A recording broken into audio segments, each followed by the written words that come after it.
read a book. It's called Cry Heart, But Never Break. And it's written by Glenn Ringtved, illustrated by Charlotte Pardi.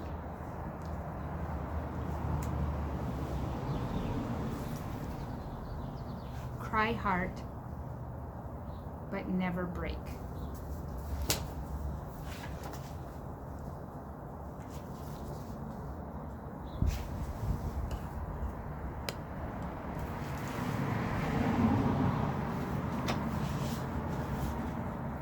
Pictures.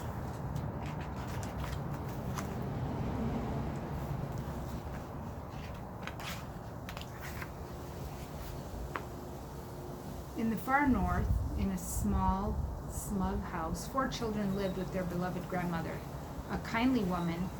She had cared for them for many years. Now she had a visitor.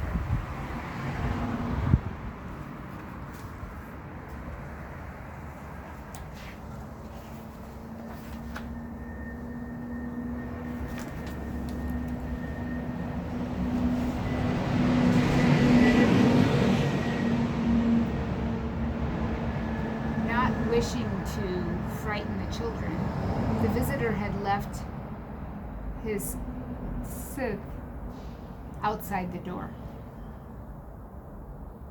All the same, they knew that it was death. The coronavirus. Nels, the oldest, and his sister, Sonia, closed their eyes, heavy with sorrow.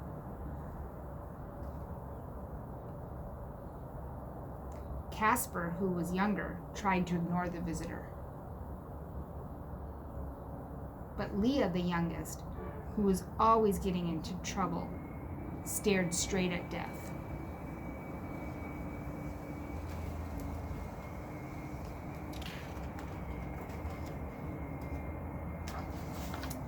In the quiet, the children could hear their grandmother upstairs, breathing with the same rasped breaths as the figure at the table. They knew death had come for her, and that time was short. Aww.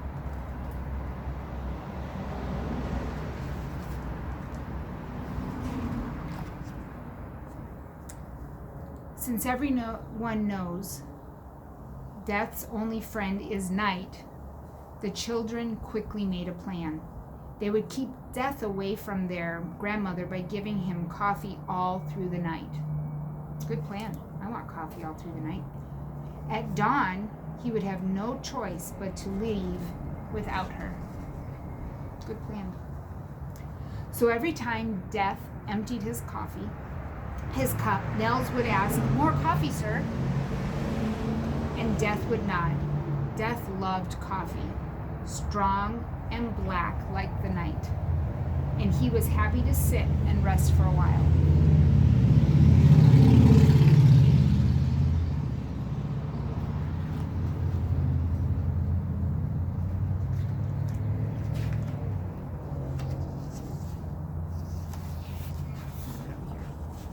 Time passed. Finally, Death was ready. He placed his bony hand over his cup to signal, "No more."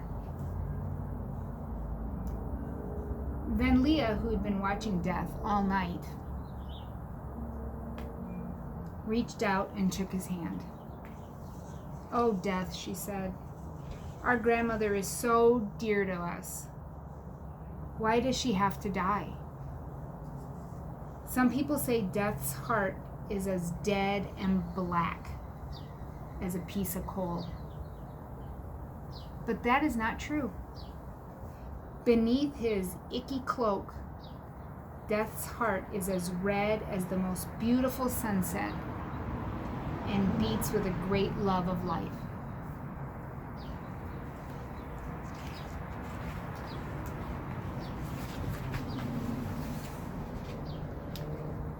Death wanted to help the children understand. So he said, I would like to tell you a story.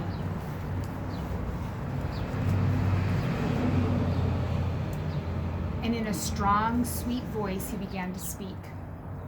Once upon a time, so long ago that only I can remember, there lived two brothers. One was called Sorrow, the other Grief.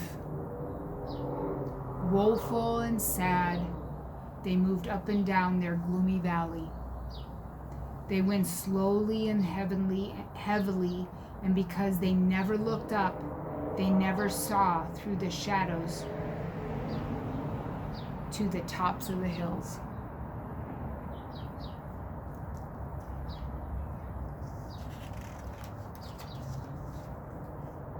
At the tops of the hills, there lived two sisters, Joy and Delight.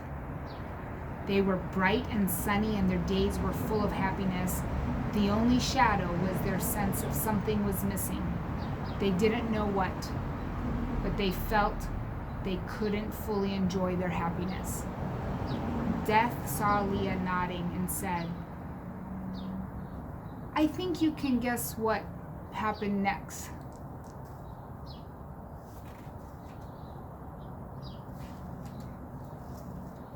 One day, the brothers and the sisters met. Sorrow fell instantly in love with Delight, and she with him. It was the same for Grief and Joy.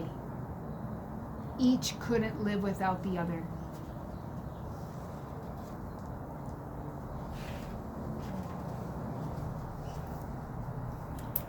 After their double wedding, a great celebration, the two couples moved into neighboring houses halfway up and halfway down the hill. This was the distance to their old homes was the same. They all lived to be very old. When the time came to die, Grief and Joy did so on the same day, as did Sorrow and Delight. Their happiness together had been so great that they couldn't live without each other.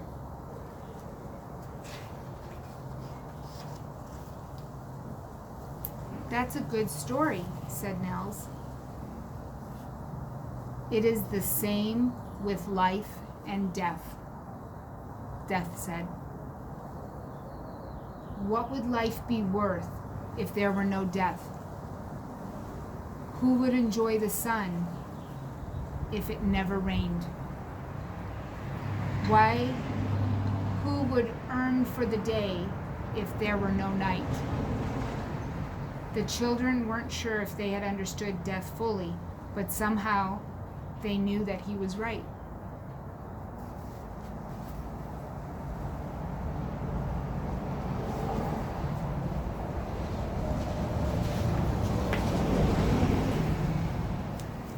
At last, Death stood up. It was time to go upstairs. A line of pale gray was edging away the night. Casper wanted to stop Death, but Nels held him back. No, Nels said. Life is moving on. This is how it must be. Moments later, the children heard the upstairs window open. Then, in a voice somewhere between a cry and a whisper, Death said, Fly, soul. Fly, fly away.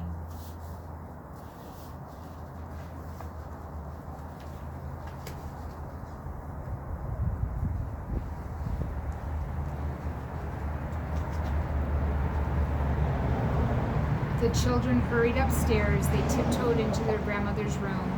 Grandmother had died. The curtains were blowing in the gentle morning breeze. Looking at the children, Death said quietly, Cry, heart, but never break. Let your tears of grief and sadness help begin new life. Then he was gone.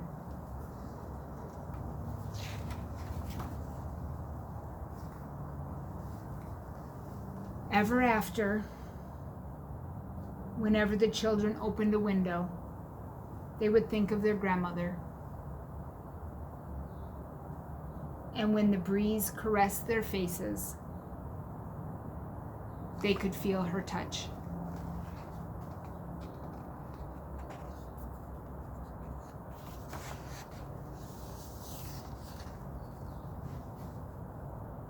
In the years that followed, the children lived with their joy and their sorrow, but they always remembered Death's words and took great comfort from their hearts, which grieved and cried, but never broke.